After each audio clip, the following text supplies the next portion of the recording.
Halo, selamat datang kembali di channelku. Sekarang aku lagi di perjalanan menuju Bandung, tapi kali ini aku pengen main ke tempat yang belum pernah aku datangi sebelumnya, yaitu daerah Tahura yang merupakan singkatan dari Taman Hutan Raya.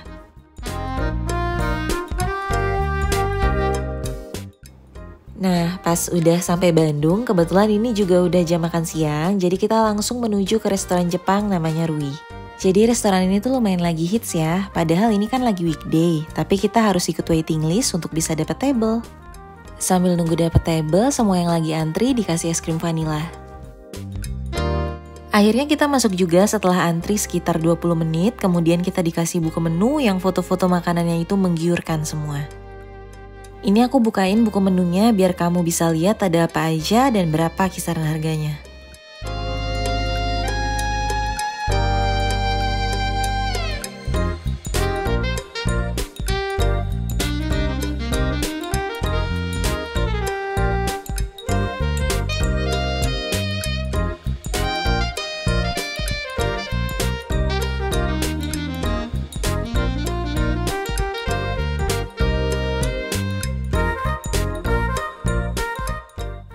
Sebenarnya aku lebih suka di ruangan meja bar ini, karena di sini tuh nggak terlalu banyak cahaya dan didominasi warna hitam.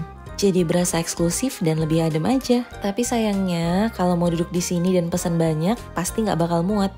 Terus karena kita di sini bertiga, lagi lapar dan pesannya lumayan banyak, dan meja barnya kayaknya nggak muat, jadi kita dipindah ke meja yang lebih besar. Nah, pesanan kita udah keluar. Ini minumnya ada pineapple squeeze, kemudian orange sensation, dan passion virgin mojito. Makanan yang pertama kali keluar ada wagyu fried tacos. Isian dagingnya di dalamnya itu full dan juicy.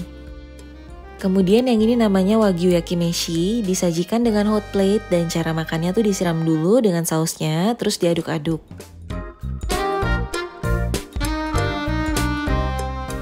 Kemudian ini wagyu gyoza, di dalamnya juga full daging. Oh iya, di setiap meja itu dikasih 4 macam topping kayak gini untuk taburan makanan kita. Kemudian yang ditunggu-tunggu akhirnya keluar juga, ini pesanan hikiniku kita. Tadi itu kita pilih yang udah sepaket sama nasi, terus kita juga nyobain steak Miyazaki A5. Tapi setelah selesai makan, kita baru sadar ternyata arangnya di meja kita tuh nggak sedramatis kayak meja-meja lain. Di meja lain itu pas dihidangkan asap bakarannya tuh heboh banget dan sebenarnya itu salah satu daya tarik makan di sini. Tapi kita memang nggak komplain sih karena kita juga baru sadar setelah makanan kita habis dan perut kita tuh udah kenyang.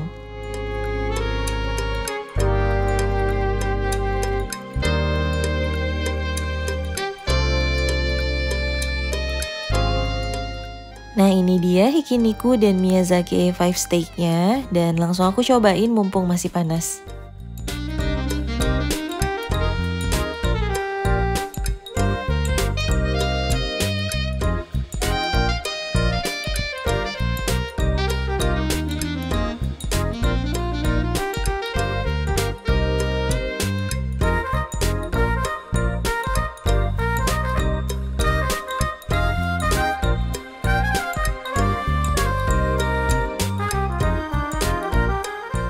Untuk dessertnya kita pesan coffee flan sama burnt pineapple. Dan ini dia spill bill makan bertiga di Rui.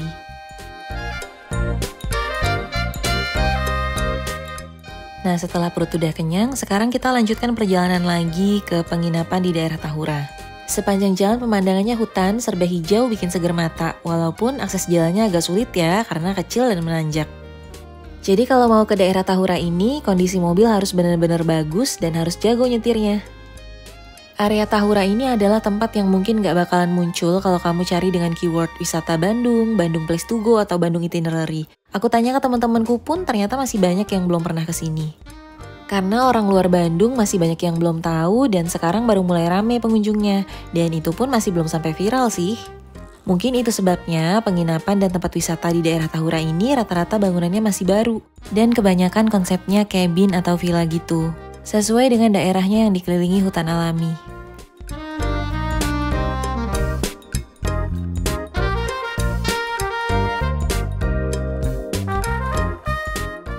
Oke lanjut jalan lagi, setelah melewati jalanan berliku dan naik turun kita mulai memasuki kawasan rumah warga yang cukup padat. Nama penginapan kita itu Solitude, dan Solitude ini aksesnya harus ngelewatin perkampungan dulu. Akhirnya kita sampai, dan pas sampai aku langsung takjub banget dari parkiran pemandangannya udah sebagus ini.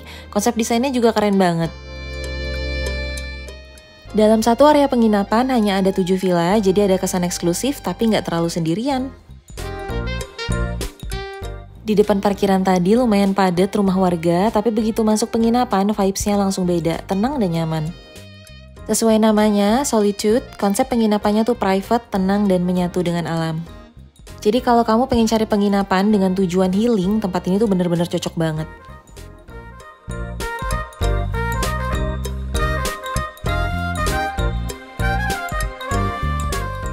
Ternyata di area sini ada penginapan lain juga yang aksesnya itu pakai jalan pribadi. Jadi nggak harus ngelewatin pemukiman warga kayak tadi. Tapi karena kita baru pertama kali dan belum familiar sama daerah Tahura ini, jadi memang baru Solitude penginapan bagus yang kita tahu. Oke, selanjutnya mumpung belum berantakan, langsung room tour, kita ambil villa nomor 1. Pas masuk langsung pantry lengkap dengan kulkas dan coffee maker. Kemudian ada living room dengan smart TV dan kursi ala-ala mini theater.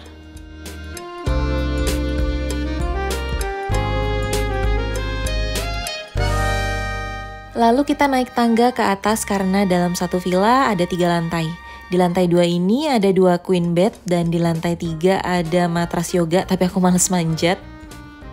Jadi kalau kamu pengen ngisi waktu dengan beryoga, bisa langsung naik ke atas.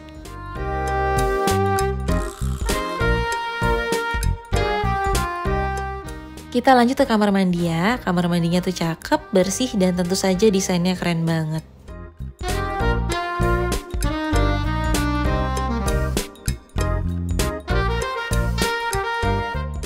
Keluar dari kamar mandi dan di samping tempat tidur ada pintu kaca dengan balkon kecil dengan view seperti ini.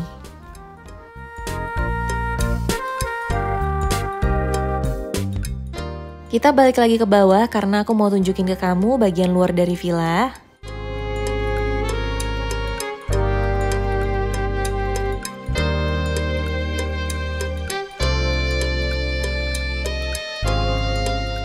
Di depan pintu masuk ada banyak sitting area, jadi bisa duduk di mana aja dengan nyaman.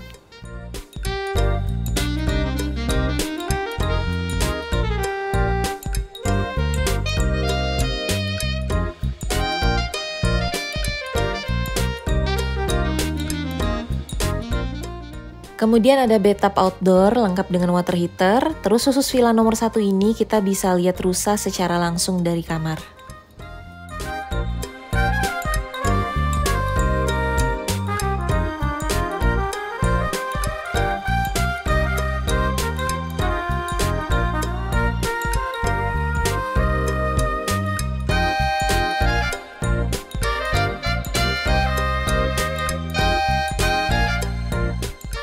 Oke, karena udah bertualang dari pagi, jadi sekarang aku mau langsung istirahat dan sekarang kita skip langsung ke malam. Suasana malam harinya kira-kira terlihat seperti ini. Kita booking 2 malam Solitude ini lewat Traveloka dengan harga sekitar segini. Terus kita juga ada pesan paket barbecue di luar dari harga menginap, per orangnya 200.000 dan kita bertiga. Dapatnya kira-kira segini banyak. Untuk mejanya kita request setup di depan pintu aja. Kita di sini dapat nasi putih, infused water, beef slice, dada ayam, sayuran, dan pelengkap lainnya.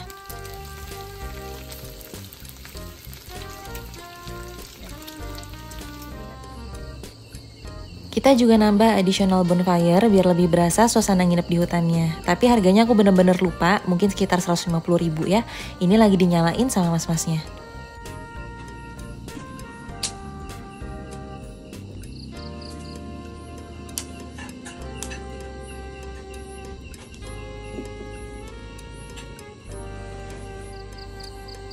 Pas ditinggal sama mas-mas penginapan, ternyata apinya mati, tapi untungnya ponakanku bisa nyalain lagi, jadi kita nggak perlu manggil lagi. Selesai makan dan perut udah kenyang, aku lanjut menikmati suasana malam sambil duduk di deket bonfire. Pokoknya kita bener-bener nikmatin staycation dengan semua fasilitas penginapan.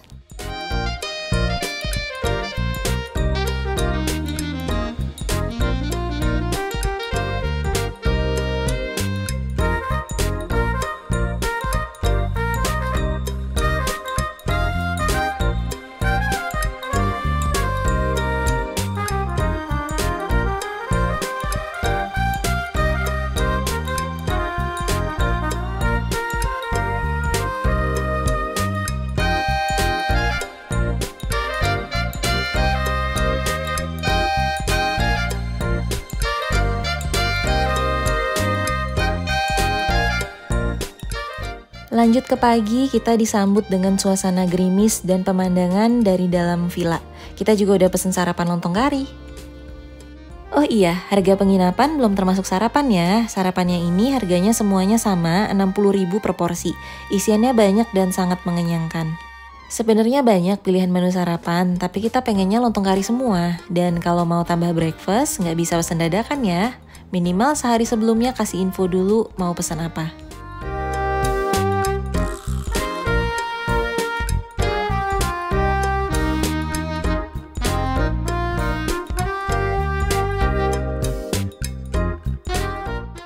Siang ini kita pergi keluar untuk makan siang di restoran yang juga sekaligus tempat wisata dan lokasinya nggak terlalu jauh dari penginapan. Namanya Canaya Resort and Dining. Sebenarnya kalau ditarik garis lurus sih deket, tapi untuk menuju Canaya ini kita harus mengitari lembah dulu jadi agak muter dikit karena posisinya ada di bukit yang berbeda. Di sini juga konsepnya menarik banget, ternyata dalam satu area ini ada banyak tempat makannya dan sebenarnya restoran yang paling atas itu juga view-nya udah bagus. Tapi karena baru pertama kali dan ini areanya besar banget, jadi kita mau cobain tempat makan yang ada di bawah. Untuk menuju ke bawah, kita naik inclinator lift yang harus dibeli dulu tiketnya di loket. Per orangnya 99.000 dan nanti tiketnya bisa ditukar dengan potongan harga makanan di restoran. Setiap tiket dapat coklat berbentuk pohon Natal, tapi nggak tahu ini selalu dapat atau khusus karena lagi suasana libur Natal aja. Ternyata turun ke bawahnya itu lumayan jauh dan tinggi banget, tapi seru dan pemandangan dari inclinatornya bagus.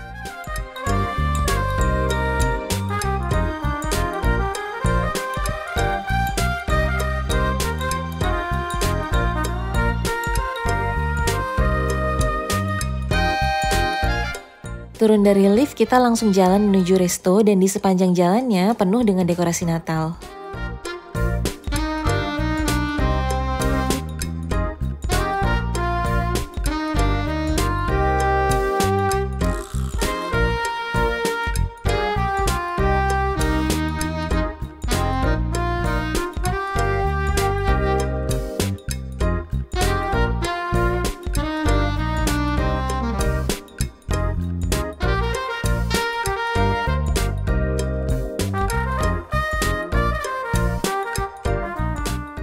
Di sini pilihan makanannya banyak banget dan setiap stall menunya beda-beda. Kita nggak perlu antri di setiap tempat, kita tinggal pilih meja mau duduk di mana aja, nanti pesen makanannya lewat QR di meja. Makanan di sini selain lengkap juga cukup enak, terus servisnya ramah dan satset. Harganya standar tempat wisata lah ya.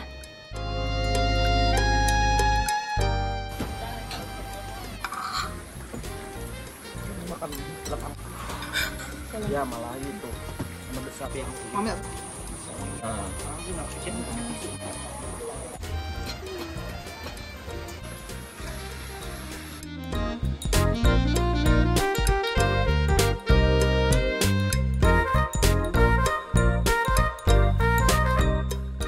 Setelah menghabiskan semua makanan yang dipesan, kita naikin inclinator lagi. Tadinya mau langsung naik ke atas, tapi tiba-tiba kita tertarik buat mampir di pertengahan jalan ke tempat yang namanya rumah teh.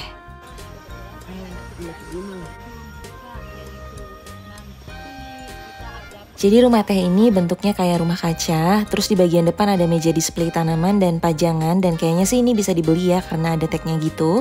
Nah, sesuai namanya, di sini tuh ada berbagai macam teh. Nanti kita bakal dijelasin dan ditunjukin sampelnya ada teh apa aja.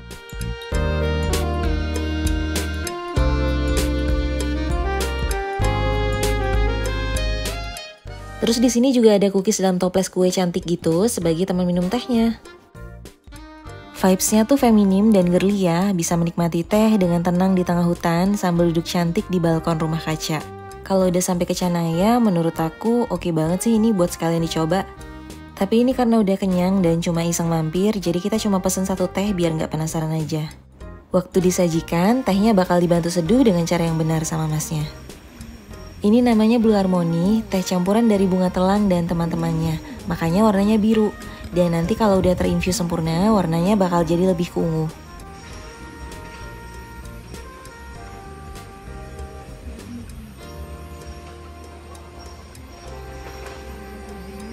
Selesai ngeteh, kita kembali turun sedikit untuk naik lift ke atas. Setiap pemberhentian tuh ada petugas yang bantu kita pencet tombol lift dan buka tutup pintunya.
Pas sudah sampai atas, kita langsung balik ke parkiran dan jalan balik ke penginapan.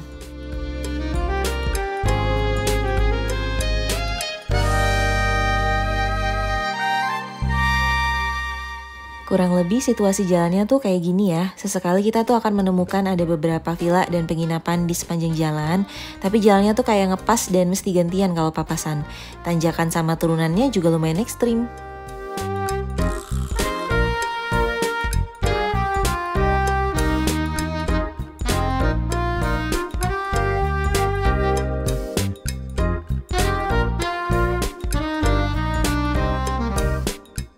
Tapi sebenarnya nggak seserem itu kok, asal kendaraan kita dalam kondisi yang baik.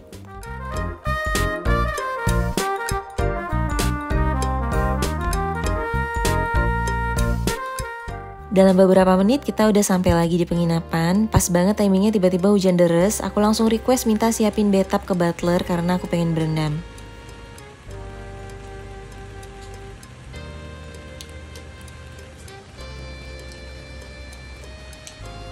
Rasanya surga banget di tengah hujan deras berendam air panas dengan pemandangan setenang ini.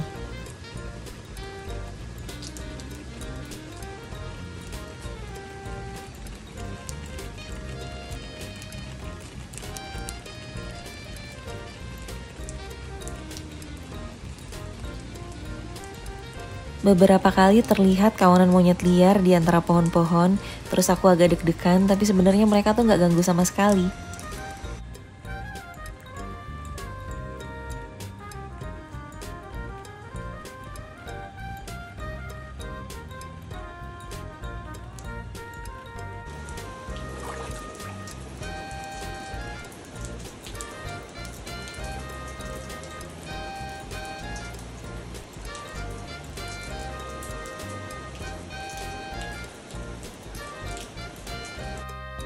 Untuk makan malam kita coba mampir ke Warung Jahe. Ini tuh restoran terdekat dari penginapan kita. Dan sebenarnya ini tuh restoran dari salah satu penginapan lain di area sini. Awalnya kan kita mau makan malam ya ke sini. Tapi ternyata karena kita datangnya di weekday, mereka tuh udah tutup jam 6 sore. Jadi kita percepat ke sini sebelum gelap. Tempatnya cukup bagus dan nyaman. Kalau weekend tutupnya jam 8 malam. Untuk harganya masih cukup oke. Makanan beratnya berkisar antara 20 ribuan sampai 60 ribuan.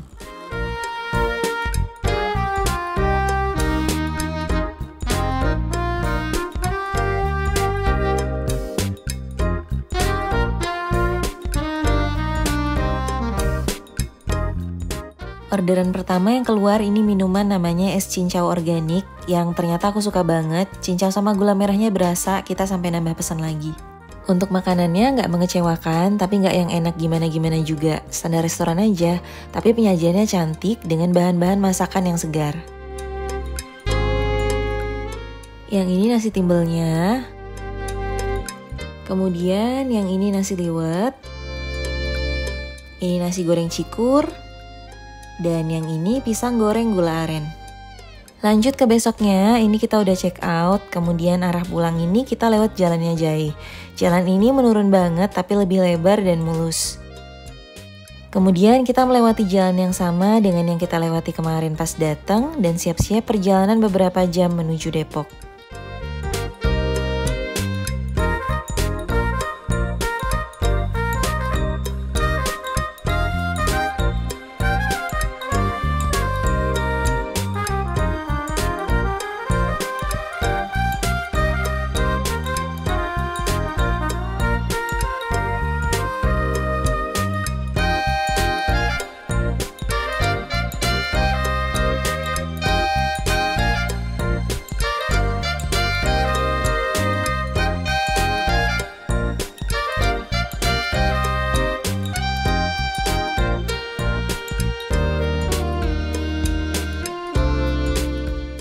Tapi tentu saja di tengah-tengah perjalanan kita tetap harus sempat mampir dulu buat makan di Sate Marangi Haji Yeti Purwakarta.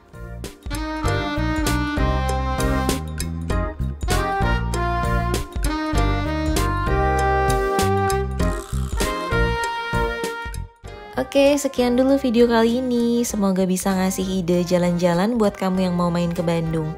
Makasih udah nonton dan sampai ketemu di video-video lainnya.